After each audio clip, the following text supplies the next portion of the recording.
thank you very much to Klingshor and Stopspamming for starting off this 8 hours with the Gin and Tonic Show. Over to you. Hi guys, Klingshor's a bit hungover, so we decided that I'm going to do the first couple of seconds. Thank you, DPR, and DPR, thank you very much for setting this whole thing up. I think it's brilliant. I think the Médecins Sans Frontières is a really great humanitarian organization which deserves all the support that it can muster. And I can understand, all right, if you're going to upgrade from your old 50-inch screen to a 60-inch and you don't want to really support people, but you'd rather have a larger TV that you don't want to donate something, I can understand. But please, can't you wait just a month? Just, you know, do your thing, even if it's not a lot. And bidding on that book by Stephen Fry, I mean, that is really worth something. Anyway, welcome to the Gin and Tonic Show. Now, gin, unfortunately, has nothing to do with alcohol, but it is an ancient superstition which is found in a lot of religious myths and books and texts, and it's there. People wanted to believe in the past that there were such creatures, and lo and behold, we still have them today. We still have, what is it, Mythbusters and Ghostbusters and ghost seekers and ghost finders and all these people. They are alive and kicking even today.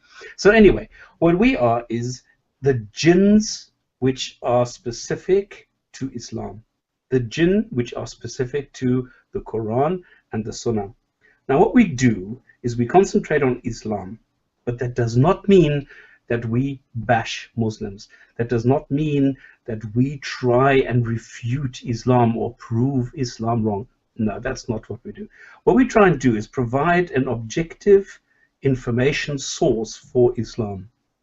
What we try and bring to people is information where people don't have the time nowadays to go and look at all the texts. And I mean, Islam is really complicated.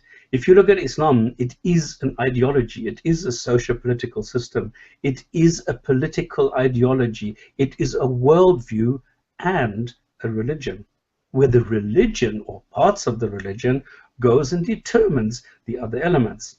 And Islam is based on interpretation of Quran, the primary text, and interpretation of secondary texts, because the language is vague and ambiguous, and this is where we try and help people understand to see what different possibilities there are in interpreting this.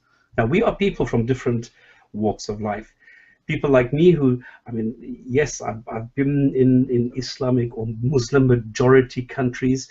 Klingshor, for example, he's doing nothing else. This is his livelihood, his future livelihood. And there are other people who are just interested in it, people who have been Muslims, who used to believe this, and who are now interested in conveying the message to others. So this is what we do, and this is what we do not do. So what we're trying to do today is talk a little bit about, since we're talking about Médecins Sans Frontières, the doctors, we're trying to show what Islam has to say on medicine. And therefore, I think now it's time for Klingshor to say hi and introduce us to the more scholarly view on what medicine is in Islam. Hello. Yes, indeed. I thought it'd be nice to begin with a topical quote from the Prophet Muhammad himself. Now, just a quick reminder or an introduction to those who are not familiar with Islamic tradition. Within Islam, or within, let's say, mainstream Sunni Islam, there are two scriptures. There's the Quran, which is the primary scripture, which is the word of God in Muslim tradition. That's scripture number one. Then you've got the hadith, or the hadith literature. This is the secondary religious literature, which is basically a large body of textual tradition, originally oral tradition, that records the sayings and actions of the Prophet Muhammad and preserves his sunnah, so his exemplar, his custom, which Sunni Muslims are supposed to follow, hence Sunni from sunnah. Now, I'm going to quote from one of the a hadith here from one of these canonical hadith collections, where we are told that some Arabs came to the Messenger of Allah and they asked him, "Messenger of Allah, should we make use of medical treatment?" He replied, "Make use of medical treatment, for Allah has not made a disease without appointing a remedy for it, with the exception of one disease, namely old age." Unquote. And this is from Sunan Abu Dawud, hadith number 3855. So, okay, excellent. From this we see that it appears that Islam is offering, or at least the Sunnah of the Prophet Muhammad is offering some sound medical advice here. And on the surface, superficially, this is great. But then when we start to look into some details, this becomes a little bit more questionable, because it turns out that according to Islamic tradition, according to the Sunnah that is recorded, Muhammad actually gave a lot of medical advice. And, you know, he actually, you know, thanks to his connection with Allah perhaps, or just to his intuition, he was able to give a lot of this medical advice that his followers were seeking, and some of it's quite interesting. So let's get into this. According to Prophet Muhammad, the three greatest medicines and cures available to mankind are honey, cupping, as in bloodletting, and cauterization, i.e. branding with fire, although Muhammad instructed his followers not to use the latter. The Prophet also instructed his followers to drink camel's milk and camel urine as medicine, and stated that certain black seeds could cure any disease except for death. Any disease. He maintained that talbina, a type of barley meal, invigorated one's heart. He maintained that wine was a disease and not a cure, which is ironic because we often hear nowadays that a cup of red wine is actually quite healthy for you. But no, according to Muhammad, wine is a disease and not a cure. And antimony is a cure for eye problems and loss of hair. And he further claimed that Indian incense can cure 7 diseases and mushrooms can cure eye diseases. Even more strangely, Muhammad asserted that fevers come from the heat of hell. When you have a fever, it's not your body, it's actually the heat of hell entering your body, and it needs to be quenched with water.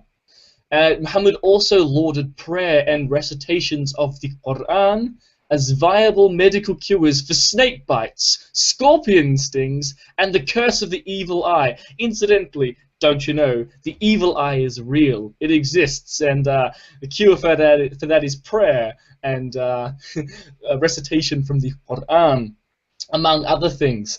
Further still, we are told that the consumption of ajwa dates, a kind of date, makes one immune from poison, and also immune from magic, whilst flies carry with them a disease on one wing and a cure for said disease on the other wing. These are just some of the interesting and 100% legitimate folk remedies that are attributed to Muhammad in his Sunnah, in the Hadith. You forgot the preemptive medicine, you forgot the preemptive cures. For example, when entering a toilet, that you need to recite certain words so that the jinn, the evil spirits, cannot enter your body through the various body openings on the toilet. Indeed. Now, what's interesting is that all these different kinds of folk remedies, of which there are numerous, eventually were culminated or were collated into a, let's say, a folk Muslim medical tradition called Atib an-Nabawi, which means the prophetic medicine. Atib is the medicine, and Nabawi is of the prophet or prophetic. So this is still something, just like homeopathy and alternative medicine in the West, in the European world. Similarly, in the Muslim world, we also have forms of alternative medicine, and it's the Prophet's medicine, Atib an-Nabawi. And you'll find many Muslim websites claiming to have done research into the amazing, miraculous healing properties of camel urine, and so forth. But there's one thing I would like to stress. It's not all bad, okay? There are some very, very valid herbal remedies. There were some people who knew what black they seeds were will make doing. you immune to poison. Well, Of not course. that one, but there were some doctors around who knew how to heal wounds, who knew how to cure a stomach ache, who knew of the healing properties of certain plants. What is not true is what you hear then later is, for example, during the Islamic Golden Age, that people introduced medicine and were the first to actually come up with all these medical remedies and instruments and all that. That is not true. And Ibn Sina, Avicenna, as he is known in the more Romanic version, all he is famous for is a compilation of a book which was highly structured and just described the various illnesses, which is why it was used for 500 years. But he was not an outstanding physician. He proposed, for example, against tuberculosis or something, just to eat honey. So that is the best that he could come up with. So he was not an outstanding physician. He was just somebody who delivered a structured approach to medicine. And that is what is great. So other than that, there is nothing miraculous or anything outstanding about that time and those people. I might even disagree on him being an outstanding scientist, but I will certainly agree that, of course, the achievements and the science of the Middle Ages should never be over-exaggerated.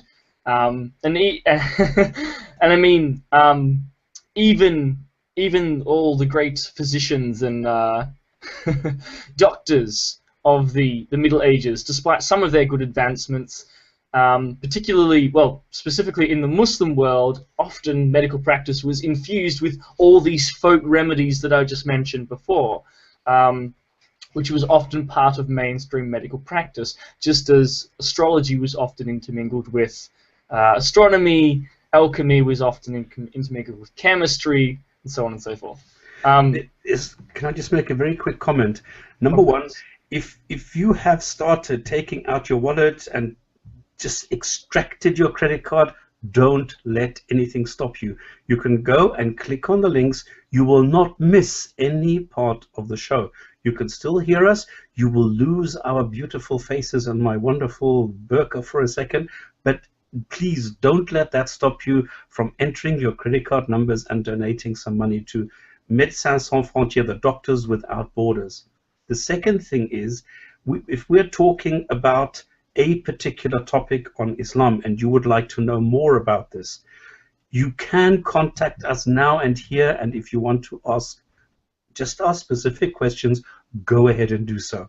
We are available for people. If they have anything, go contact us on the channels, go talk to the Gin and Tonic Show. We have another show. As it happens, if you're a little bit undecided, you can just stick around a couple of hours, and in like 10 hours time, we're going to have another show. So you have two opportunities to ask questions regarding Islam, and ask all those questions you've always wanted to ask and never dared to do so. Indeed. Now, we haven't actually got a solid topic yet. We're still deliberating as to what we should discuss. So if anyone has any suggestions, of course, please ask. If not, though, I vote that we continue along this line of science and look at the so-called Golden Age of Islam. Any objections, Stop, or do you have your own topic suggestion? Oh, very well. Yeah, you just want to see me in tears. No, okay. This is a hot topic. This is the elephant in the room, because everybody has their opinions, and on some things, on some details, we differ. The thing is that if you look at the Golden Age, there are so many different opinions, ranging from outright propaganda all the way to facts which are difficult to establish, and there are some sources where you need to assess very carefully, are they real or are they not? So some historians will go and say X, and another historian will say Y. Then Muslims come up with the version, it's actually Z. So there's different ways of looking at things, and this is why even amongst us we are discussing these things. So is that your way of saying we're not going to talk about this? Well, we can talk about it. It's just that there is no end result. There's never ever going to be an end result. It's just that the Islamic Golden Age, number one, is a misnomer. Number one, it has nothing to do with Islam. This was a bunch of people coming from different nations, all the way from India through Persia. They were Assyrians, they were Persian, they were Arabs, they were all sorts of people. With different belief systems. I mean, I always laugh when I hear people saying, "Yeah, Al-Haytham, Al-Khwarizmi, and Al-Razi." And I mean, please, there is no proof that Khwarizmi actually was a Muslim. Al-Razi was one of the biggest critics. He mocked the Quran. So okay, yeah, Al-Khwarizmi was definitely a Muslim in his introduction to his algebra. No, he was not. There is no. He was. He's easy to ascertain. Where he said in the introduction of his book, he specifically appealed to Sunni orthodoxy and stated his religious convictions. But in the case of Ibn Sina, that's easy. He criticized. He called.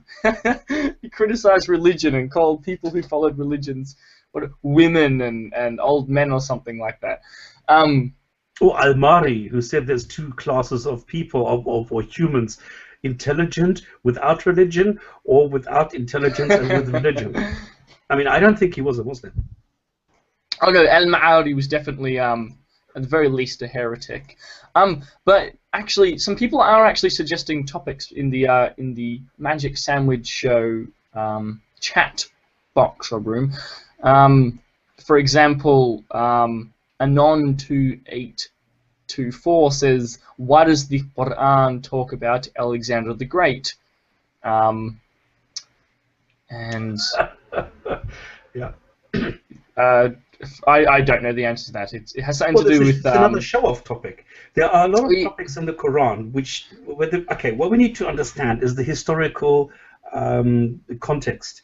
Where we have the Sumerians, Babylonians, Assyrians, and this whole environment, which was then culminated in the Jewish development. I mean, if you look at the Babylonian Talmud and then the Jewish texts, you will see I mean, it's amazing if you look at the development of the texts, and then along came Islam, which wanted to be one up on Jews and Christians.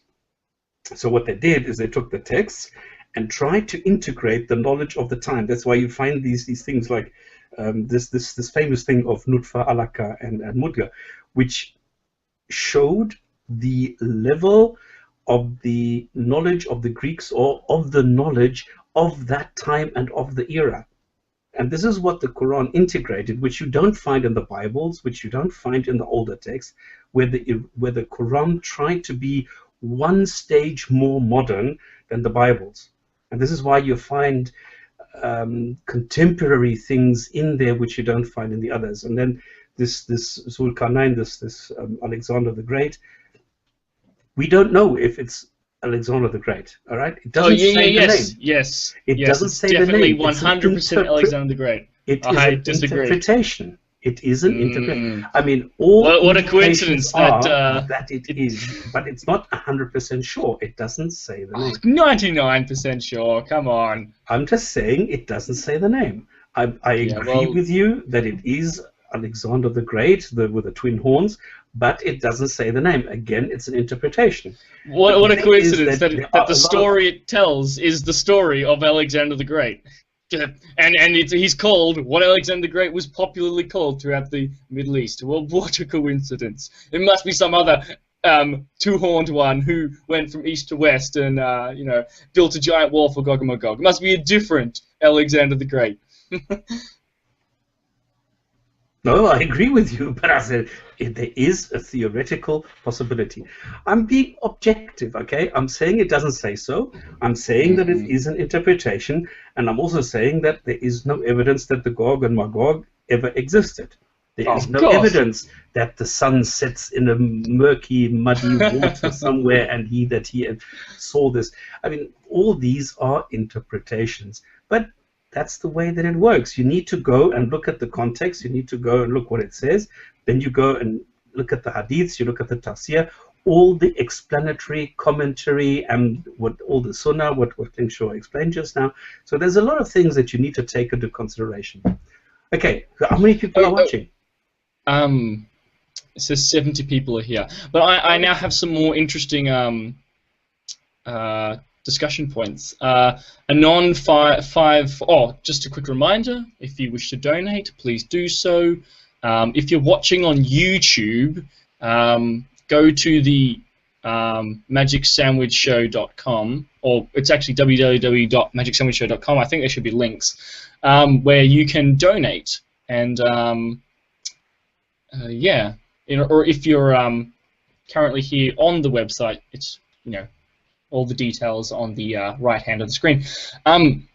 Now, a user named the same user, Anon, said, my question is, why would anyone convert to Islam? It is puzzling. My question is, do you believe Islam is worthy of being taken seriously? Just to clarify, I'm not a Muslim. As Stopspamming said, I was drinking last night. I'm definitely not a Muslim. Just in case anyone is confused and thinks that I am a Muslim, I'm not. And now another user asked, and this hang on, can we just answer this? What? The question. Why would anybody convert? Oh, I don't know, emotional reasons. Why does anyone do anything? No.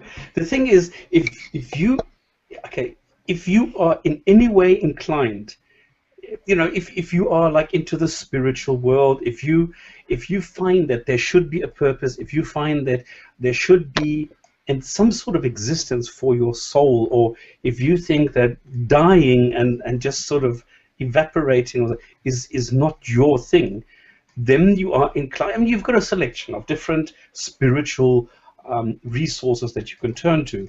There are different religious ones. There are all sorts of things. But if you look at the religions, the most commonly available ones are Christianity and Islam.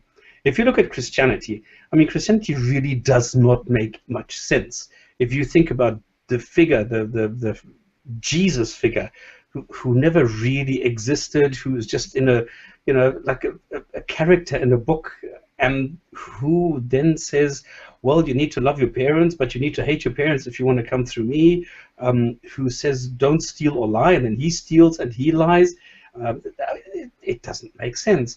They say that there's only one God, but then Jesus is also a God, and then the Holy Spirit is also a little bit of a God, but is not really there. I mean, the whole thing does not make sense. If you look at the Old Testament, it's totally ridiculous. It's a really, really horrible. It's vicious. So along comes Islam and says, yeah, but hang on, we are not like the Christians. We don't do any of that. We believe that the earth is older than 6,000 years. We actually embrace science. No, by Islam you mean modern Muslim apologists, right? Yes, just to clarify. of course. We're talking about modern Muslim apologists. Giving dawah, who are telling the people, if you need any kind of spirituality in your life, look at Islam. We are all about peace. I mean, Islam means peace, of course. It's Islam, it's peace. We don't do, I mean, there are a couple of nuts around who blow themselves up, but this is not Islam. We have one God. It's very easy to understand everything. The Quran is very clear in what it says. What it says is be good to yourself, be good to your parents, treat your body right, treat the others right, and you're on your way to paradise, and everything's hunky-dory. Now, not many people take the time and go into it and check these claims, because none of them is actually true. But they are appealing to people who are non-critical thinkers, who do not question. Now, the number one thing a Muslim learns is to obey and to knuckle under. The whole concept, what Islam means actually, is not peace, but is submission. So SLM, the root for the word Islam, happens to be the same word as the root for salam, like salam alaikum, peace be with you, or in Greek, in Jewish, it's shalom. it may be the same root, but it's a very different meaning. So the same thing as a cruise ship is not the same as a shipwreck, even though they have the same root. So the same thing is true with Islam and with Salam. So you need to be very careful what you're looking at. But Islam does appeal to a lot of people for its simplicity, and combined with the lies of people, that it embraces science and that the Quran is scientifically accurate and all that, does appeal to certain people. So basically, to summarize that, people who are emotionally vulnerable may be hooked by Muslim apologists' claims that Islam, out of all other religions, is scientific or has some kind of scientific basis or is compatible with science and has science miracles in the Quran, woohoo! And also by the rigidity of Islam, of Islamic practice, and of being able to just slot straight into a solid and well-defined community, you know, the ummah, and to have a sense of community and structure in your life. So that's usually the draw or the appeal of Islam to people who convert. Exactly. So yeah. But if anybody wants to talk, please, let me say this again. Send a contact request to Magic Sandwich Show. Tell us what you want to talk about, and then we'll get you in here and we can talk about this one-on-one. And you don't have to just ask a question and listen to what we say, but you could actually have a discussion. Now, someone else, this is another interesting, because right now I'm just reading through the comments and seeing if there's any interesting questions that we can then respond to and interact with. Matt Notorious said, I want to know about why it's okay to lie to non-believers. I find that insane. This is like one of my pet peeves, because it's not really true, and it really annoys me because, look, but it is being practiced. Well, look. Islam is a pretty, as it's practiced by most Muslims, or has been practiced, is a pretty crap religion. Let's be honest. Comparatively, I mean, it's pretty awful in its application. Has been traditionally, still is in a lot of the Muslim world. I don't consider it to have a particularly positive effect on the world at all. You don't need to make, like no one needs to say about Hitler, yeah, he was also a baby rapist. Like, he's bad enough already, you know. No one needs to say about the Catholic Church, yeah, also they want to you know, kill all redheads. You know, they're bad enough. The church is bad enough already. It does enough. You don't need to make stuff up about it. Yeah, lots of Muslims lie, but it's not like a special giant conspiracy theory, taqiyya. You know, it's just like all religious people lie. Taqiyya is a religious doctrine of dissimulation that was invented by Shia Muslims because Sunni Muslims were killing them all the time. And so the Shia developed this doctrine of dissimulation. For example, Imam Jafar as-Sadiq, a famous Shia Imam, was particularly a promulgator of this. He was assassinated by the Sunni authorities, incidentally. This is during the Middle Ages, and so the Shia developed this doctrine of taqiyya as a means of not dying. So they would lie and they would pretend that they were Sunni to protect their beliefs and to protect their community. That's what taqiyya is. That's what it's always been. And in fact, this whole idea of watch out, you can't trust anything that Muslims say because they're practicing taqiyya. This conspiracy theory, which is now very common amongst, let's say, anti-Muslim bigots, or just among, I don't know, lay critics of Islam in the West. Not that all lay critics are anti-Muslim bigots, but hopefully you get what I'm saying. What's ironic here is that this conspiracy theory began as a Sunni conspiracy against Shia. If you go onto Sunni websites, because internal conflict is always more intense than external conflict. So the whatever vitriol you find towards Islam or Muslims from non-Muslims, you can find it just as intense or just even more intensely within Islam from different kinds of Muslims to each other. If you go onto Sunni websites, you'll often find, don't trust the Shia. They practice taqiyya. They watch out. They all lie. They lie to us. They're religiously mandated to lie. So it's it's actually a Shia thing, Shia, a minority sect of Islam, and it's not like a stealth jihad propaganda technique. Was a tool that was developed in order to stop the Shia from being persecuted and driven extinct. But again, it has its source in the Quran, and it is an interpretation based on the Quran, because there is a loosely worded sentence in the Quran which says that you're not allowed to lie unless it is for your, well, not for your belief, but for your protection. Look, if you are lying for your protection, it's okay, and this has been taken further. Sure, I mean, you know, in the Sunnah we have Muhammad saying that lying is acceptable, you know, to preserve good relations with your wife, and in war, and in war. But I mean, that in and of itself is not unreasonable. Like that's pretty practical, in fact. In and of itself, but what obviously the problem is if people like, you know, if people are actually dishonest and lying to people for no good reason, then there's a problem. But that's like, it's not like it's not a necessary thing. That would just be someone's personal interpretation. Exactly. It isn't. Exactly.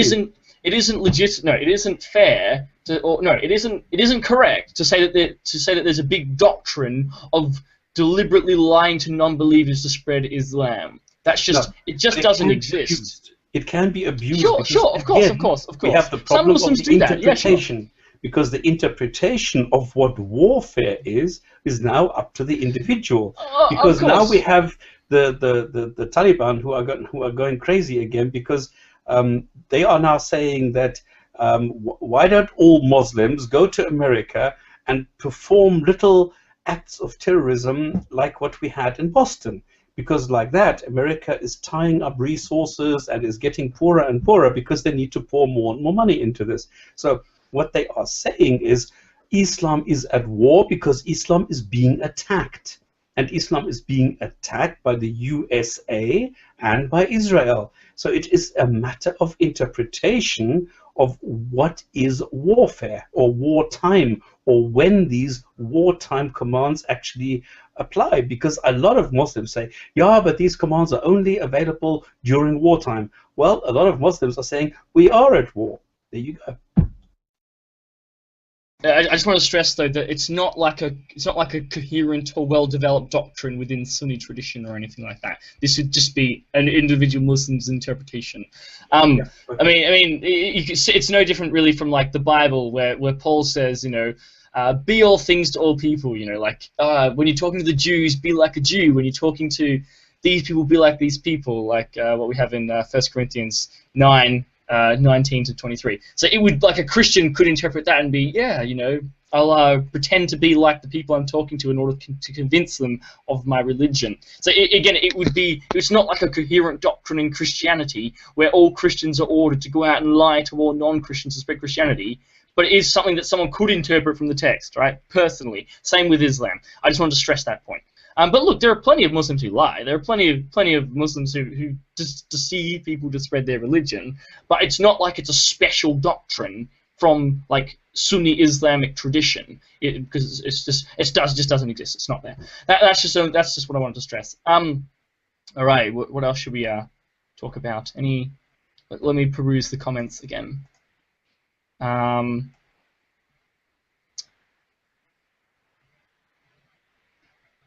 Someone asks, Klingshor, what is it? Why the hell don't you then convert to Islam if you defend it so hard? That.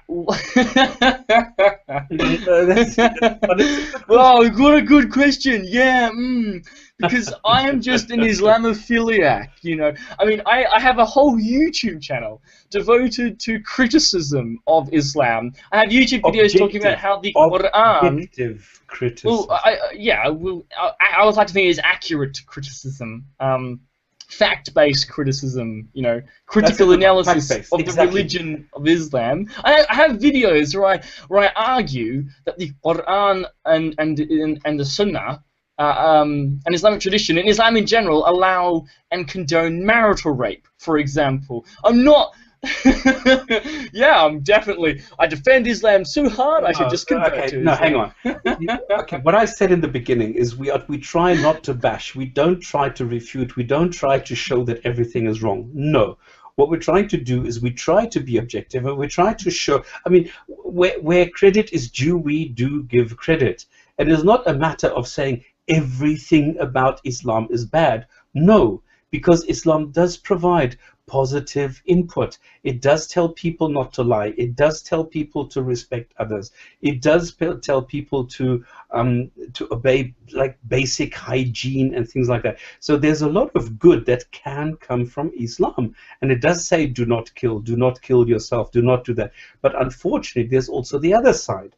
But we cannot go and say everything is bad, because then people, I mean, even Muslims will not take us seriously, and they will say, yeah, they look at these people, they're just bashing them. No, but so far we have not had, and I am personally very proud of this, we have not had any Muslims in any way criticizing the Gin and Tonic show for being inaccurate or for being emotionally biased or anything like that, because we do give credit where credit is due. I think so anyway. Oh, well, I have seen one or two people criticize us, but it's usually quite glib and superficial criticism. And you're gonna love this. Stop. Watcherman12 asks, "Stop spamming. Are you a fundamentalist Muslim?" What? No, say that. I'm not listening. I'm not reading this. You have to explain it. Are you a fundamentalist Muslim? Yes, you know, because there's a picture of a burqa in his. We're not Muslims, for God's sake. Okay. Do you know? Actually, do you want to know something funny? What makes a fundamentalist Muslim as opposed to another? I hate that word. Why don't you call in? Why don't you go to the Magic Sandwich Show after you've donated at least $10? Then you go and you just put in this. Why don't you go and talk to us? Why don't you go and ask us? Come on, it makes it so much more interesting if we have people that we can interact with instead of just us holding a monologue. Why don't you just submit your request, what you want to talk about, ask the question, and then send it to Magic Sandwich Show. And then you will be in, you can chat to us, and then you can ask me yourself. Because I'd love to know what it is that would make you ask this question. This person says Anon3668 says they aren't pro-Islam, they're just so soft towards it that people think they're defending it. No, it's not that we're soft, it's that we don't condone or support or promulgate bullshit criticism of Islam. We support accurate and factual criticism. That's not the same as being soft towards it. Once again, like my videos, I'm talking about how Islamic tradition and Islam condones marital rape and slave rape. How is that a soft criticism? It's not. And no, it's because we don't use the standard rhetoric. This is we don't use the Christian rhetoric and stealth jihad. Yeah. Well, I'm sorry that we're not all, you know, part of the far right, but look, yeah, I'm sorry we try to keep it like a standard of Spencer and Condell and that sort of thing. So if you expect that kind of rhetoric and that kind of vocabulary, okay, yes, I must admit it's the wrong place. No, see, the thing is, like, we've actually read the Quran, the Hadith. I've read works of medieval jurisprudence, obviously English translations. You know, I've read more history books about the history and development of Islam and medieval Islamdom than I can count. You know, I do Islamic studies at university. That's my major, right?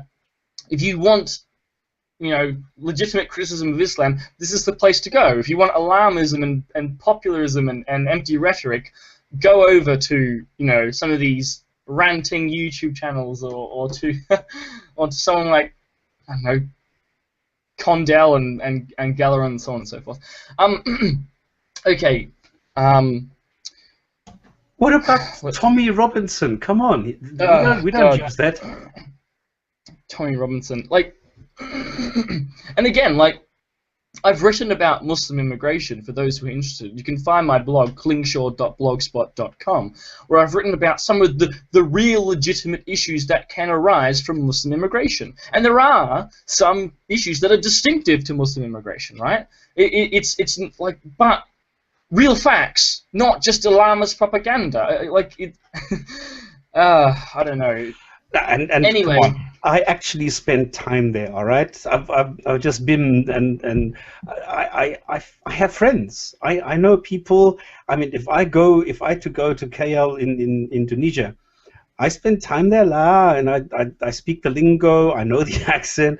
I have friends there who are Muslims, but I also have people that, because there's a friend of mine who has 4 pork restaurants in Kuala Lumpur. Muslims go there. He has the back rooms where people don't want to be seen. They go and sit there. I go to the Gulf states. I go to the different areas. I've been to Afghanistan. So I don't automatically hate all Muslims. That's not the way it works. Yeah, I mean, someone asks, Kane asks, if we shed all religions, would the world be a better place? I think. Yes. I don't think it would be. I think religion's a symptom of the problem, not the problem itself. I think the problem itself is dogmatic thinking, faith in dogma-based belief systems. So, for example, Soviet Union, case in point, they got rid of religion, or they were anti-religious, but they still had a faith in dogma-based belief system. They still had dogmatism, and it had tragic results. I mean, the Soviet Union was a bloody train crash. Yeah, but what happens if you have this thing that religions go where they belong? A museum. If they are treated the same way as horoscopes are, that no problem. No, look, but see, I think that people who are religious, let's say religious or religious people, the problem is the way that they think. So if you take away religion, they'll still think in an idiotic manner. They'll still lack critical thinking skills. Well, you know, and so what happens in Egypt? What happens in Syria? What happened now the last couple of days in the Philippines again? This is people thinking that they can impose the religious side and make it a government. And this is where the problem comes in. And as soon as you have a government looking at a god to establish Sharia, because at the end of the day, all that Islam wants as a goal is to establish Sharia for everyone. And the problem is there is no single book on Sharia. Sharia is not a single thing. It is a conglomerate. It's a collection. It is cultural. It is regional. It is always different. Let's say it's a legal tradition. Yeah. It's a legal tradition which is not cast in stone. It's not like Roman law where you say this is going to happen. Actually, it's actually based upon Roman law. Not going to cut off all the time and every time. So it's always different. But yet they are telling us that the God law is better than human law. But they don't know what God law is. This is the problem. In fact, should I? I'm going to assume that our audience is not like overly familiar with Islamic tradition. So should I give a quick introduction to Islamic law, or a very quick overview for the sake of the viewers? Do it. It's not going to harm anyone. All right, Islamic law. Okay, so you've got Sharia actually refers to the ideal divine law of God as found in the Quran, and also, I guess, within the Sunnah. In practice, what Muslims actually practice is technically not Sharia, because Sharia is God's divine law, and humans can't obviously implement God's divine law because we're fallible, we're not perfect. So what we have is the human interpretation of the divine Sharia, which is fiqh. This is jurisprudence. Jurisprudence is based upon Islamic jurisprudence. Let's just say Islamic law. What we mean is the Sharia, the fiqh interpretation of the Sharia. But let's just say Islamic law to make it easy. Islamic law is based upon 4 sources: the Quran, which is supposed to be the revelation from God, the hadith, the Sunnah or the hadith. This is the traditions of Muhammad, so what Muhammad said or allegedly said. Qiyas, which is analogy, and ijma', which is the consensus of the scholars. And from these four sources of law, Muslim jurists extrapolate and developed a complex legal system that was pretty much a bit more. It's also like a social system as well, like an overarching socio-legal system that dictated how you do everything in your life, like right down to little details like how do you go to the toilet, you know, and what hand do you use to wipe your bum after you've gone to the toilet. These, like, even to these minutiae. There are four schools of Islamic law, although it must be said that a lot of Islamic law is actually just like the rabbinical law of the rabbis. A lot of it is purely hypothetical speculation as to what the ideal Islamic society would be, which is important to remember. But yeah, so that's basically Islamic law. And there are four schools: Hanafi, Maliki, Shafi, and Hanbali. Hanbali is what they have in... in the Sunni tradition. In the Shia tradition, we have Jafari law, which is probably, you could look at Iran and say Iran is probably neo-Jafari.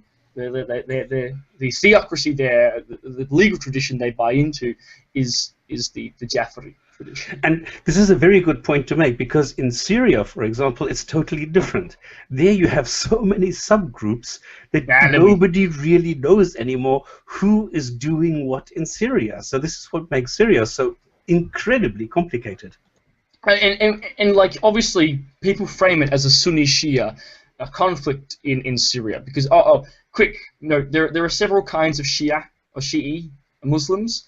There's the Twelver Shia Muslims, or the Jafari Shia Muslims. That's what Iran is. That's the sort of official religion of Iran. But there are the Ismaili Shia Muslims as well. And then there are also the Alawi Shia Muslims. Now, the government of Syria is sort of an Alawi government, or Alawi-dominated government, ruling also an Alawi Shia minority ruling over a Sunni majority. And so it's these Sunnis are fighting against this Alawi government in Syria at the moment. But it's actually not that simple, because it's only the urban Sunnis, because the rural Sunnis actually have too much invested in the governmental structure and the administration for various historical development reasons. So the rural Sunnis actually support the government. Okay, now it's getting confusing. I think what we need to do is just back up a little. What we need to stress here, the differences between all these groups are minor. So they all believe in the Quran. They all have the belief that there is one God, and God doesn't have a name, because the Arabic for God is simply Allah. So if somebody says it's Allah, it just means God. That's it. Now, the second thing is that if you go and look at the differences, they all believe that they need to pray towards Mecca, but the Shia, for example, are quite happy to go and condense the prayers, because they realize that today it's very difficult. If you're a pilot on final approach into Los Angeles, it's a bad time to, at that moment, leave your seat to go and pray. So what they do is they leave the prayer for later, and then they combine prayers for like lunch and afternoon. And they are quite happy to do that. Also, Shias have this more personal relationship with the people. So they have like a little bit like a pope, the Ayatollah. They have the imam whom they idolize. So they are not as let's say, spiritually removed as the Sunnis. So there are some differences, but they are actually minor. They all believe in the Quran, they all have the God, they all have Muhammad, they all have the different traditions, they all have the different interpretations, they all have the same problems that are inherent in the Quran and the traditions. The Shias are a little bit more advanced, I believe, in making it work in their everyday lives. Like Iran, women get a really excellent education. Women are more integrated into Islam in Iran than they are, for example, in Saudi Arabia.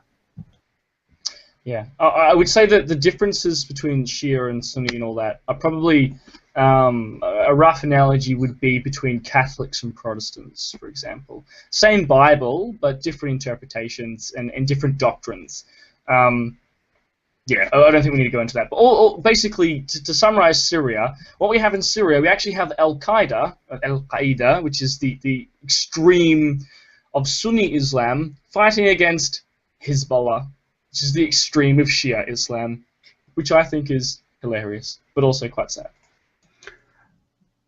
Okay, one quick summary here. What we need to understand is that the Quran, for example, does not specify how many times a Muslim should pray.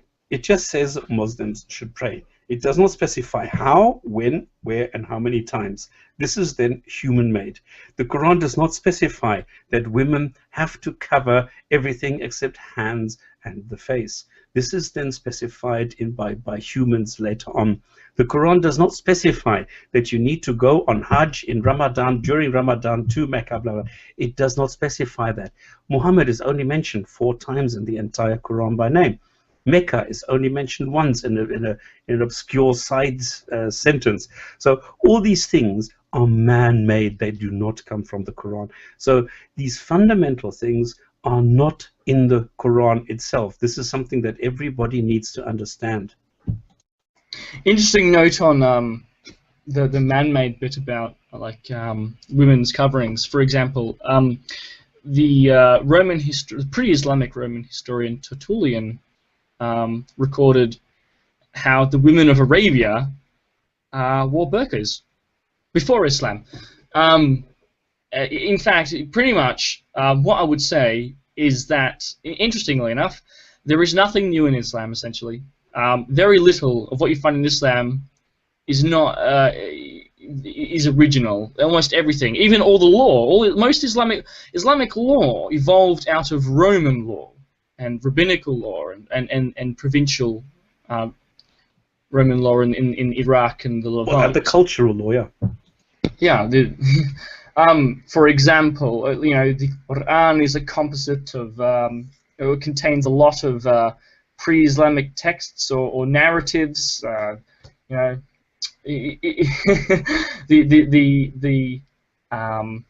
the governmental policies of various Muslim rulers. Usually, you can find precedent for them from before Islam. For example, dhimmi, the dhimmi rules, or dhimmi, as some people call them, but the dhimmi rules for non-Muslims living under Muslim rule are taken straight from the Persians, the Sasanian Persians, and also to a lesser degree from the Romans and the way that the Romans treated their minorities. What about zakat? What about the fact of donating money, the zakat? Donating, does that ring a bell? Donation. Oh, donations! Like what you can do now if you go to the right side of the screen if you're on the Magic Sandwich Show website, and you can donate to Just Giving, Doctors Without Borders United States, Doctors Without Borders, pitch in, or go onto eBay and try and get the Stephen Fry book. And if you do that, then Klingshor will explain to you the difference between the dhimmi status, the zakat, and the jizya. Ah, yes, and also the land tax as well. But only after people have donated, all right? We're going to check on that. Yeah. Let me actually quickly check what the land tax is called in Arabic, because I always forget. Any other questions we can discuss? Kharaj or something. Because I'm not following the comments. In the IMs. Oh, this is a good one. This is a good one. Anon2824. Thanks for your questions, Anon. By the way, keeping this lively. Yeah, Klingshor. Does the Quran depict a geocentric view of the solar system? Yes, absolutely. Well, okay. I think it does. What I would say is that the Quran, if you approach the Quran without unwarranted religious presuppositions, the text appears to be geocentric in nature. It appears to have a flat Earth cosmology. The Quran reflects a flat Earth cosmology, which we discussed in our previous episode of the Gin and Tonic Show, in fact. Do we need to go into detail on this? Or should we just move on to the Zimmi thing? What are people interested in hearing?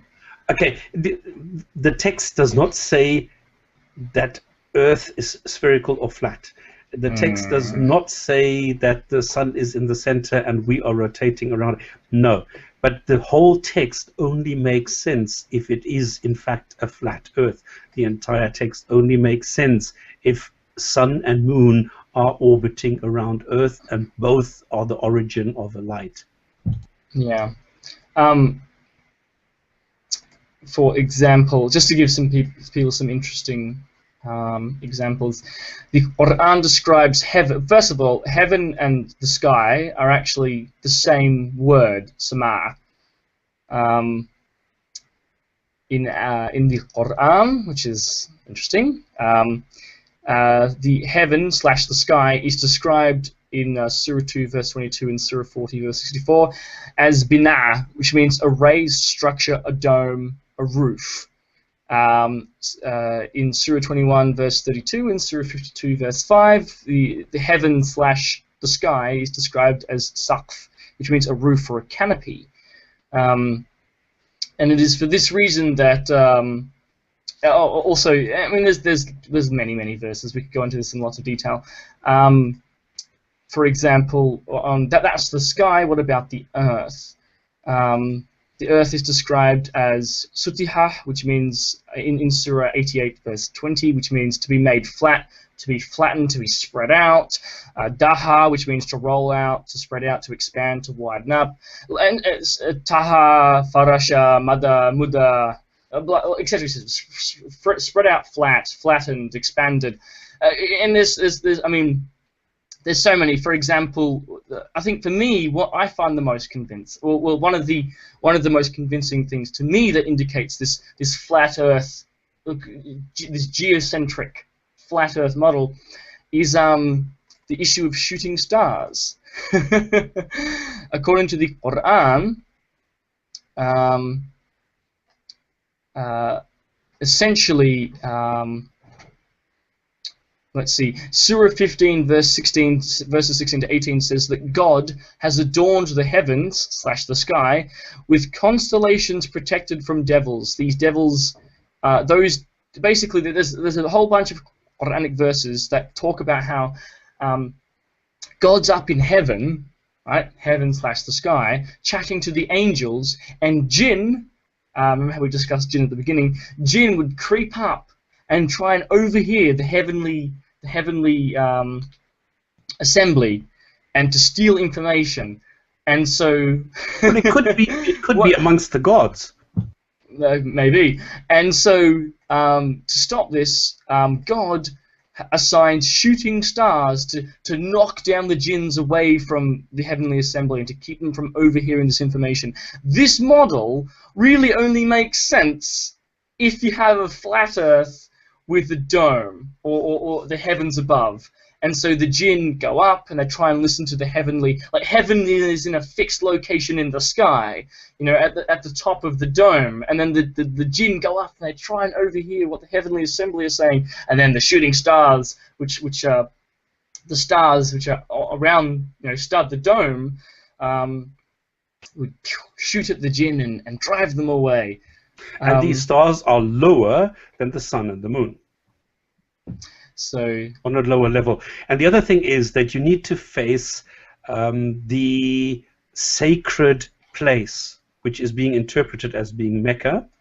But if you are, for example, in Canada or on the border to Alaska, and if you want to face Mecca, you've got a real problem, because you don't know whether to take the rum line, whether to take the Great Circle, or whether to look down at the ground so that you can actually look through the earth in the direction of Mecca, because the Quran does not know about the spherical nature of Earth, and that's why it says if you are 50 kilometers away from Mecca, you can face Mecca, whereas if you are in Canada, it does not make sense anymore. The same thing with the fasting. If you're in Spitsbergen in Norway, there is no sunrise or sunset for a couple of weeks and even months. So how are you going to fast during the day from sunrise to sunset if this is 4 months? Well, congratulations. On the other side, you have the extreme opposite. If you're on the ISS and you have like 16 sunrises and sunsets in one day, or how do you establish, if you are on Mars, what the direction to Mecca is in which to pray? So this is totally stupid. It only makes sense if you are living on a flat Earth. We've had a question via Skype. Mo asks, here you have some questions for the show. Do you believe the Quran was actually the word of Muhammad entirely? Also, do you believe that it was written in Mecca/Medina, even though there is no concrete evidence for it? And can you speak more about the notion that the caliphate created Islam rather than Islam creating the caliphate? Do you want to? I would like to talk about the third one. Mine is very short because it's all summarized. We went through this when Tom Holland was on the show. He showed us all the history and all the historical texts around this, and he came up with the chain of evidence around this. Okay, Mecca is not really mentioned in the Quran. It's only there once. There are a couple of things in the Quran which would not be possible in Mecca. So we know that the Quran was not written in Mecca. We have no indication that Muhammad actually lived in Mecca. We don't know how old Mecca is. We have no idea. The other thing is that we do not know who wrote the Quran. There are different styles. There are different methodologies in writing, different formats, different everything, which seem to indicate that different people wrote different sections in the Quran. My favorite hypothesis is that the 29 different single-letter sentences in the Quran are actually the synonyms of the scribes who wrote them. That these are the initials. So if we have Alif Lam Mim, for example, this was a guy with these initials who wrote that portion of the Quran. But this is my private hypothesis. So we don't know who actually wrote it. Yes, there are some sections which indicate, because if Muhammad had sex with Maria, the Christian, his wives got cheesed off, and the next day you find in the Quran, don't be cheesed off if Muhammad has sex with his non-wives. We have the same situation that Muhammad felt that it was time to have a better look at his, well, the son's wife, his daughter-in-law, but it was the adopted son, and then he divorced her, and then Muhammad could marry the daughter-in-law. This was not seen as normal in the Arab society, and the next day you could find in the Quran, it is okay for Muhammad to marry his daughter-in-law. So there are certain things which seem to indicate that they are surrounding a particular person. But it could also be that these are just instances of things that happened in that era by different people, and that they thought that they should address them. Because we need to understand that this was written over decades. The hadiths were written over centuries. So a lot of this goes into a lot of politics, a lot of differences in the cultural concepts in society are reflected in the Quran and the hadiths.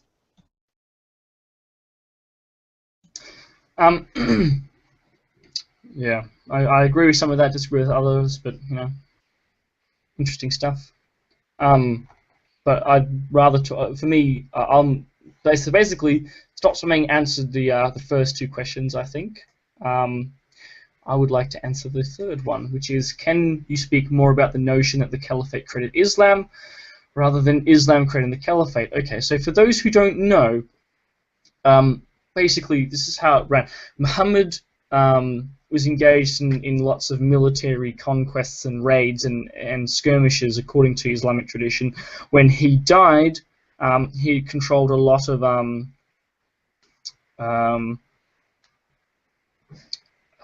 the Arabian Peninsula. Anon 3668 asks Kling, why do people say Islam is a religion of peace when Muhammad wasn't a peaceful person? Maybe this, I don't know. He was a pirate preacher. I was just going to say, I mean, like, right, this kind of relates to what I'm saying, since I'm just talking about Muhammad's military career and his military expeditions and expansions. After Muhammad died, he was succeeded by 4 of his companions in succession: Abu Bakr, Umar bin al-Khattab, Uthman bin Affan, and Ali bin Abu Talib. And then there was a series of civil wars, and out of this, the Umayyads, or the Umayyun, the Umayyi dynasty, called in English the Umayyad dynasty, took control of the ever-growing Arab Muslim empire, which was expanding out of Arabia and into Egypt, into Syria, into Iraq, into Persia. And this was not in Mecca or Medina, but Damascus. Well, yes, the Umayyun based their capital in Damascus, Dimashq Ash-Sham, it's called, and this is when the Arab Muslim Empire became like a real empire, I guess you could say.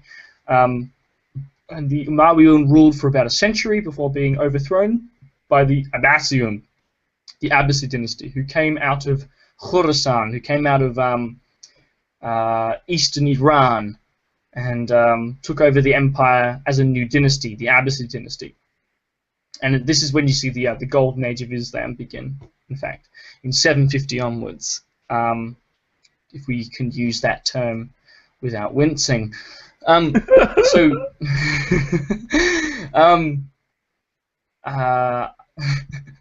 Anyway, so essentially, what we can say about Islam, in this earliest Islam, is, and if you give me a moment as I quickly consult. Well, I think the word you're looking for is expansion. Oh no. What we can say about this early Islam is basically, according to contemporaneous Christian and Jewish records from the mid to late 7th century, tribal Arab armies calling themselves the migrants, Muhajirun, raided, invaded, and conquered Mesopotamia, the Levant, and Egypt, ravaging the land and causing widespread destruction. They brought with them a new dating system, the Hijra calendar, a nascent caste system dominated by the fiscally privileged Arab soldiers, and a new religious ideology. The foundation for this movement was an archaic document known as the Medina Pact, As-Sahifat al-Medina, a treaty between different parties of believers, mu'minun, under protection of God, Zimmat Allah, to establish a monotheistic community, Ummah, and to wage holy war in the name of God, Jihad fi sabil Allah. This new Arabian socio-politico-religious movement was strictly devoted to monotheism, tawheed, and highly iconoclastic, being especially hostile towards Christian iconography and theology. The adherents of this movement followed the laws and preachments of an Arab prophet named Muhammad, who had outlawed adultery, lying, the drinking of wine, and the consumption of carrion.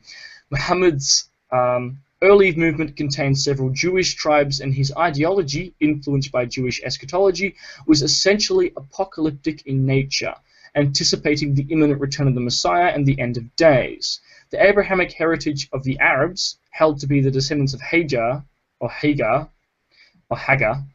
and hence known as the Hajarines, Muhajirun, that's another meaning of Muhajirun according to early Syriac sources, was emphasized by Muhammad, who also venerated the prophet Moses and sought to reconquer the Holy Land for his Arab followers. These Arab monotheists conducted ritual fasting and prayed towards a sacred sanctuary associated with Abraham, known as the Kaaba, where they would venerate a special. By the way, the location is not known, so, but we know that they venerated some shrine of Abraham, where they would venerate a special stone and conduct animal sacrifice. The Arabs would congregate for prayers in a building called a mosque, masjid, and held the city of Jerusalem, Quds, in high regard. This was the earliest form of Islam as it emerged in the 7th century CE, according to the earliest Christian and Jewish sources, or Greek, Syriac, and Armenian sources. So as you can see, sure, go ahead. It was seen as very helpful by the Umayyads, especially Muawiyah, who realized that using gods was very useful for his expansion policy. And that was it. It was not a matter of the Quran being brought to the people, but it was the contents of a God who is vengeful being brought to the people to instill obedience. And around this, the Quran was created. I think it's the other way around. I think it was the expansion of the Arabs was seen by the rulers as being useful. And that's it. Indeed. So it was religion being used. Well, I basically. think Abdul Malik bin Marwan is the one who really takes Islam and makes it sort of an imperial ideology that bolsters the regime. Muawiyah, yeah. Yes. Like it's Abdul Malik who puts Muhammad on coins. It's Abdul Malik who calls himself Khalifa or Caliph for the first time. No other Muslim ruler was called Caliph before that. He's the one who builds Dome of the Rock. He's the one who makes Arabic the imperial language, and so on and so forth. And the one who came up, which I think is a genius idea, of having the Al-Aqsa Mosque, which didn't exist at the time, because it was actually a misnomer. So he bloody well built the mosque and named it Al-Aqsa so that it matched what was in the Quran. I mean, that for me is sheer genius. Now, to answer the question that has been asked, which is the notion that the Caliphate created Islam rather than Islam creating the Caliphate. Yes, well, so obviously we can tell from these early sources that the bare bones of Islam existed, right? So obviously there are there's monotheism, tawheed, there's a couple of laws, like no adultery, no lying, no drinking of wine, there's prayer, there's fasting, there's the veneration, there's praying towards some sort of Abrahamic sanctuary. So these things existed in early Islam, or earliest Islam, but this is quite rudimentary. All the details, Islamic theology, Islamic law, all the hadith, all of this was only really established and created during the Abbasid era, like more than 100 years later, and later than that too. And later than that, that's right. So the earliest Muslims, well, look, most of the Arabs who did the invasion were not Muslims, right? They were only Muslim in the very loosest sense. They would not have known anything about the religion, other than it was more like a political affiliation, right? The idea that they were all devout believers, they were all praying, they all knew all the prayers, they all knew the Quran. Absolute load of completely anachronistic. It's really historically implausible. It was certainly not the case. It was Islam only developed gradually amongst the Arabs as a whole. The different Sahaba, different wandering teachers, spreading the practice throughout the Arab Muslim Empire. And even then, you had all these discrepant schools of thought developed throughout the empire, different schools of law, different schools of theology in the different regions.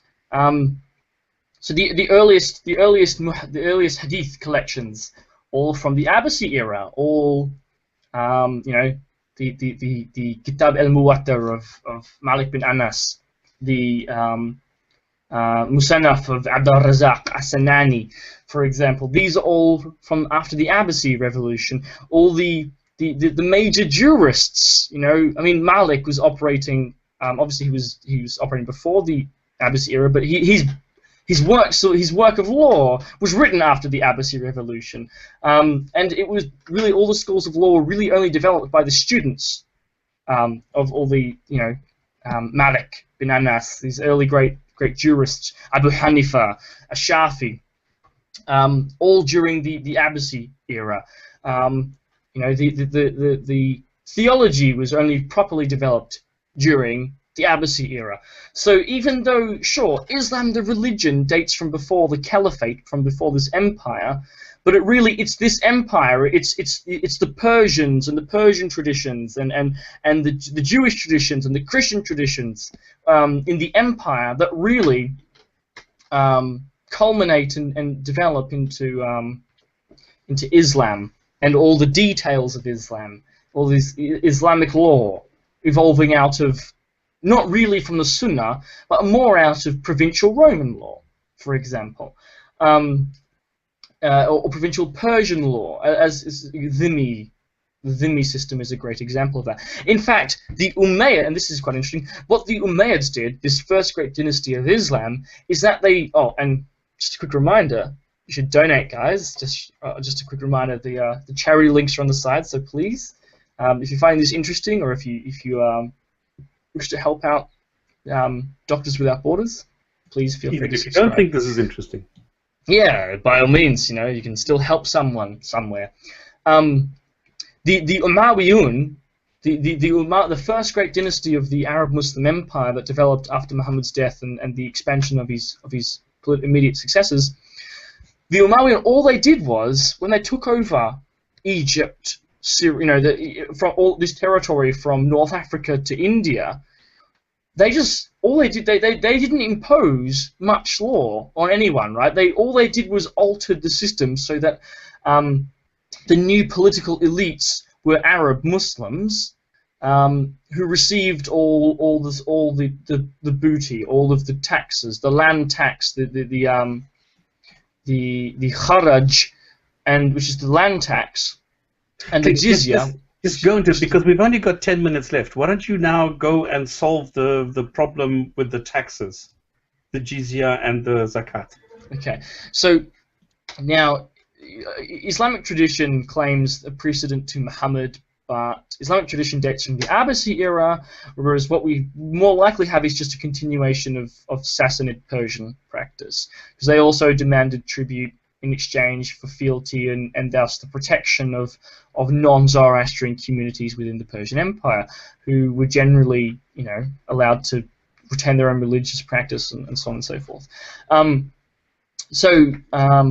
But essentially what you have is, when the Arab Muslim Empire expanded across the Middle East, the Arabs were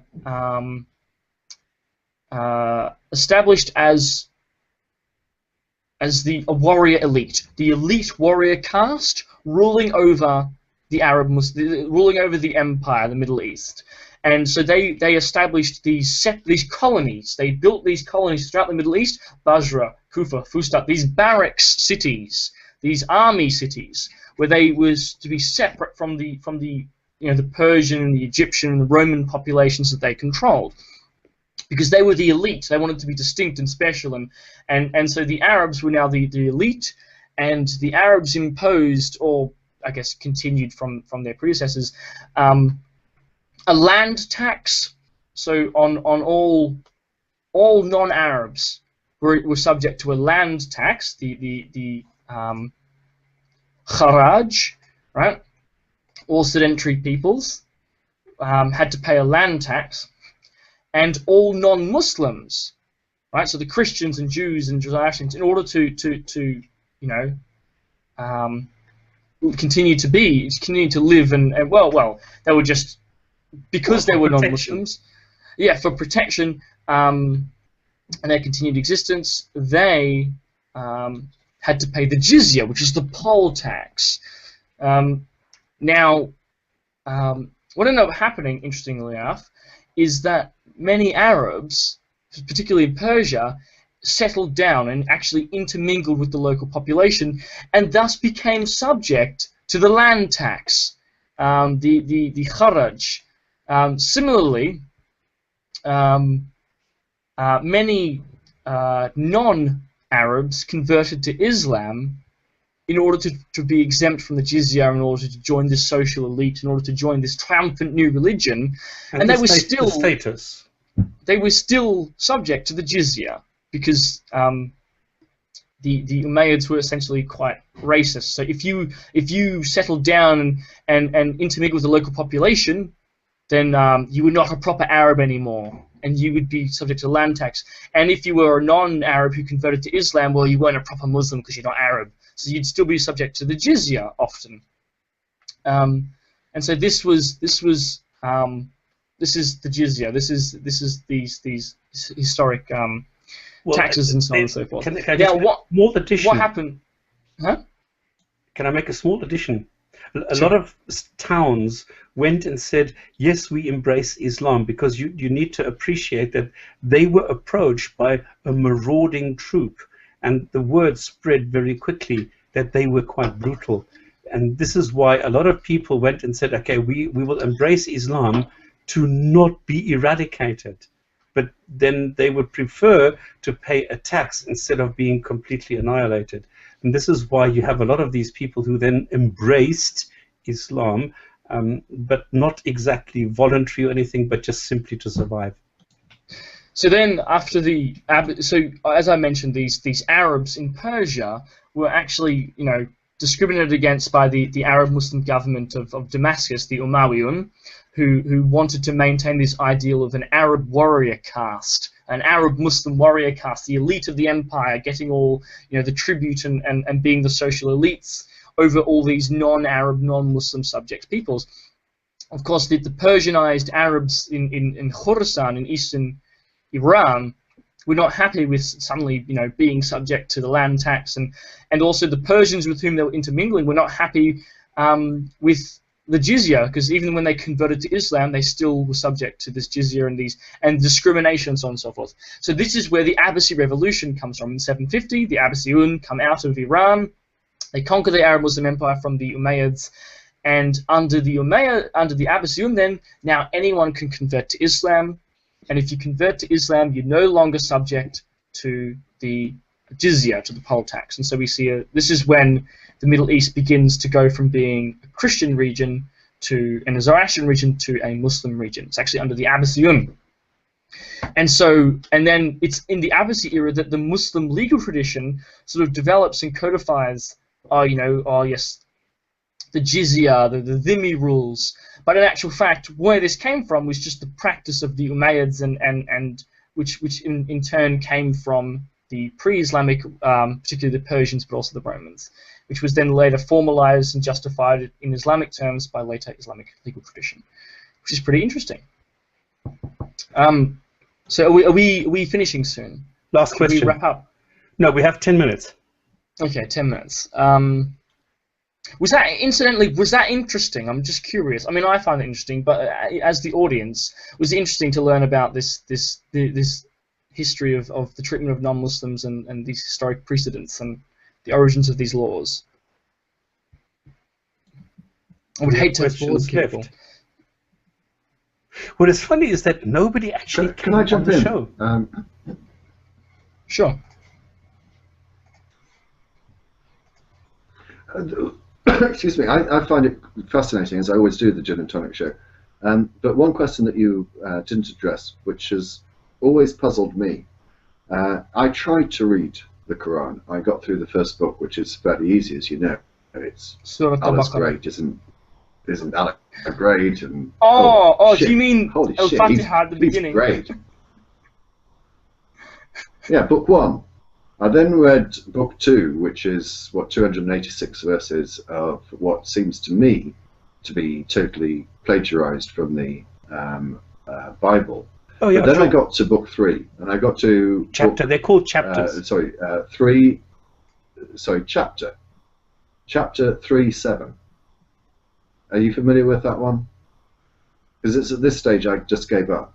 Let me read it to you. He it is who hath revealed unto thee, Muhammad, the scripture wherein are clear revelations. They are the substance of the book, and others, open brackets, which are allegorical. Yeah. But those in whose hearts is doubt pursue, forsooth, that which is allegorical, seeking to cause dissension by seeking to explain. None knoweth its explanation save Allah. Yeah. Now, I know that the wonderful rationalizer has commented upon this before, if not made a video about it. But what 3:7 seems to be saying to me is no one can understand the Quran except Allah. But because of the way in which it's phrased in its original writings, there is uncertainty about how uncertain people can be about how uncertain the interpretation Correct. of the Quran may be. And now, you've put at that stage, what? But please tell me, this is a genuine question. At that stage, why bother reading anymore? You don't. If no one can understand this book apart from Allah, then what is the point of carrying on reading it? Yes, you put your finger into exactly into the wound, because this is the huge problem that Islam has with its primary text, because there are so many internal contradictions in the text. And at the end of the day, you can say, well, actually, you can make up what you want, and it's just as valid as what is in the Quran. That is exactly the problem. And this is why you have such huge discrepancies between Muslims. If you look at the Morocco Muslim, if you look at the Saudi Arabian Muslim, if you look at the Indian Muslim, if you look at the Malaysian Muslim, they are so incredibly different. This is where it comes from, because there is no such thing as the Islam or the Muslim. That's the whole problem. Yeah, I mean, yet all of them, I'm sorry, Klingshor, but it's very much like the different denominations of Christianity. I see a parallel there. Every single denomination will claim that they've got it right, and every other denomination has got it wrong. And this is what you have with Islam as well, which is why you have the but this is why Islam is dying. It is dying for two reasons. Number one, it is dying from internal sectarian violence, where people are actually killing themselves over what the differences are within their belief systems. And the second thing is that modern times, the modern society is showing people, I mean, it's just like communism. Communism died because of the outside influence. The same thing is happening in Islam. You have the outside influence where people realize, I can have a happy life, I can still believe, I do not need Islam as such. I mean, in Christianity, I can pray to any God, in any language, at any place, facing any direction, whenever I want. I do not need this strict structure of Islam, which puts you into this corset that you cannot move left or right according to your local imam. And this is the whole problem. Yeah, that's it, isn't it? It's all down to the local imams. It's like the different denominations. It depends who you listen to. And, yeah, that's it. Yeah. Yeah. And there's another thing that I think that you haven't mentioned. I think you may have done on a previous show, but it's fairly recent news, and I think it's of some moment. One of your favourite chums, Hamza Sortsis, apparently has denounced. Well, he's denounced his claims that there is proof of Allah in the Quran by no. scientific miracles and embryology. No, he has not. No? He starts off by saying that actually none of this is true, and then he says actually all of this is true because. So this is a trick, okay? Because he starts off by saying, well, I've realized the error in my ways, and I've seen now that I was wrong, and I've taken back my embryology paper and all that. But then if you go to the last third, he says, but actually a good way of saying this is that saying that Allah can have a higher level, a higher degree of understanding in our era, in our times, where the Allah of the 1,000-year-ago society was obscure and somewhat nebulous. Today we have a very good understanding of what this word can say. So what he's trying to introduce is a multi-level layer Quran, where the meaning of the words adapt to what you know. Basically just apologetics. That sounds like, yeah. Well, you said it better than I did, Klingshor. As normal, you're far more eloquent and well-spoken than I am. Yes, it sounds like bullshit. It's much like you hear the Christian apologetics do. They're identical. They always identical. Look argue at Craig for special, basically a special pleading, yeah, to justify their interpretation of their particular book. And they use all sorts of big and fancy words, epistemology, ontology, all this sort of like bullshit. It's just like, give me some evidence. Yeah. And they never come up with any evidence. It's all, as I say, it's special pleading. You can believe this book because this book's different. Well, I've never found one argument that is persuasive or unique that I couldn't use in relation to Harry Potter. Exactly. Well, that's the thing that makes me so frustrated is when, for example, now I'm usually arguing with Muslims because obviously I specialize in Islam, and it really frustrates me when Muslims always use arguments that they themselves would not accept were I to proffer the exact same arguments, but from the Christian perspective, to promulgate Christianity or any other religion. And of course, Christians, it's the exact same with Christians. They wouldn't, the same arguments that Christians make, they themselves would not accept if proffered to them to support a different ideology. And it's like, what, do they think I'm stupid? Because like they're giving me an argument that they themselves wouldn't accept, or are they just stupid in that they don't realize that they wouldn't accept this argument themselves? Like, it's just really frustrating. Yeah, but that's the way. What else Anyway, has been are we- bothering you? Yeah, DPR. What else is frustrating you about Islam? Yeah, Let us solve your we're going to queries. be drawing to a close now. Well, kind of. I mean, well, it's not solved them. It's just reaffirmed that I'm correct to question this faith on those, I guess. Absolutely. But yeah, we've got 12 minutes before we're going to go to the Skeptic Fence show. There is going to be a slight break, and let me explain why. What I have to do, because the Skeptic Fence is not going to be on a Hangout, it's going to be only broadcast on Born TV and on the live stream on the Magic Sandwich Show. That involves me shutting down this Hangout, altering a little bit of code in the website programming, whatever. I don't need to go into the details. That takes me about 2 minutes to do. So there will be a break. The reason that I would invite everyone who is watching on YouTube now to go to the description, where you should get a live link to take you straight to the Magic Sandwich Show website, so you won't miss anything. It'll take you directly there. You will only see that the next 2 hours of the show there. After the Skeptic Fence show, we will then be introducing our mystery guest, which apparently is not as much of a mystery as I thought it was, because he's actually made a YouTube video, so some of you probably know who it is, but I'm still not going to say. You're going to have to wait for 2 hours just in case you don't know. Joined by Potholer54 and Eugenie Scott playing Would I Lie to You. Then we will have Dark Matter 2525 and Coctopus Prime, and we'll have a live call-in show, I think, during that hour and a half, maybe 2 hours. We'll see how long we can exploit their generosity for. So please, anyone who's watching now on YouTube, go to that link below. It also means that if you're watching on the website, you have down the right hand side of any of the pages, and also including the live stream page, you have 3 links that you can click to make a donation. The top one is Just Giving. Please use that if you're in the United Kingdom, because you get extra money from the government to it's as much as 20–25%, I think, that they give. So use that if you're in the United Kingdom, definitely. The second link is Doctors Without Borders United States. That goes directly to the MSF New York office.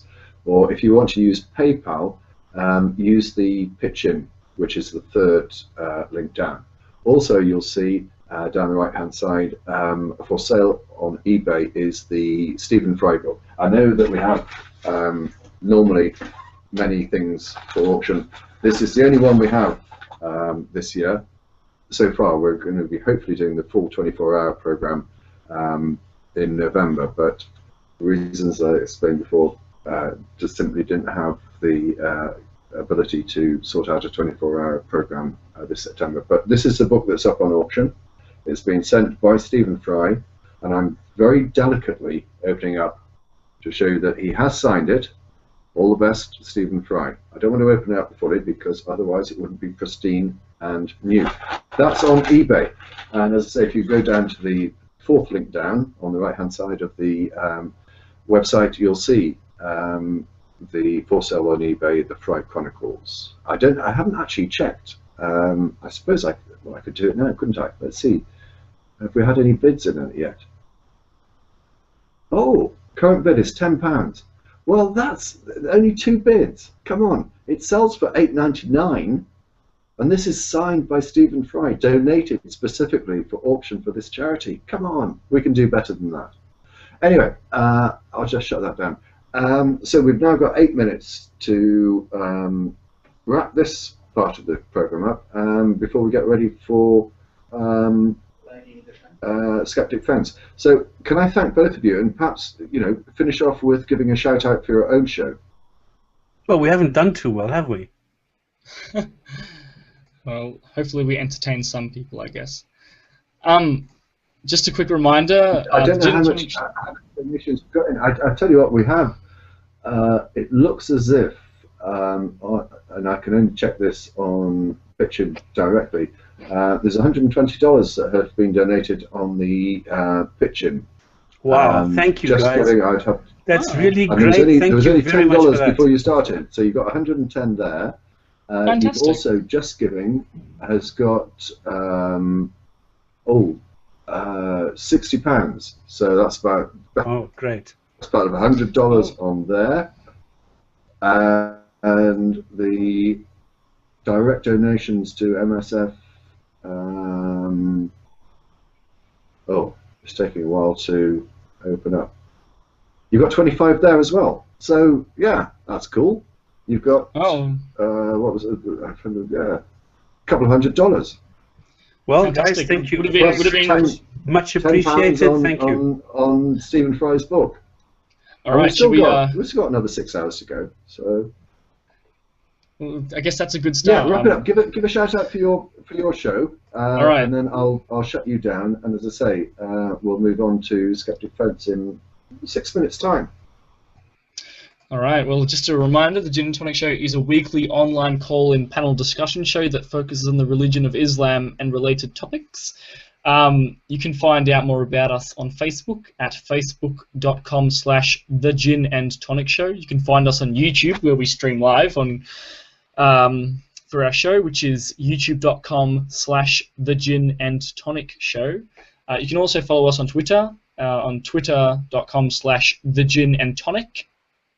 And yeah, I'm Klingshor, and this is Stop Spamming. I hope you guys have enjoyed the show. And I will donate $10 if you say Quran for me. Make it 20, and I'll do it. Oh, you drive a hard bargain. Go on. Good then. one. Yes, and do it topless. Right, I have my dignity, you know. All right. But before you do, let me just explain. I can't pronounce Quran in the way that a Muslim can, and I certainly can't do it in the way Klingshor does.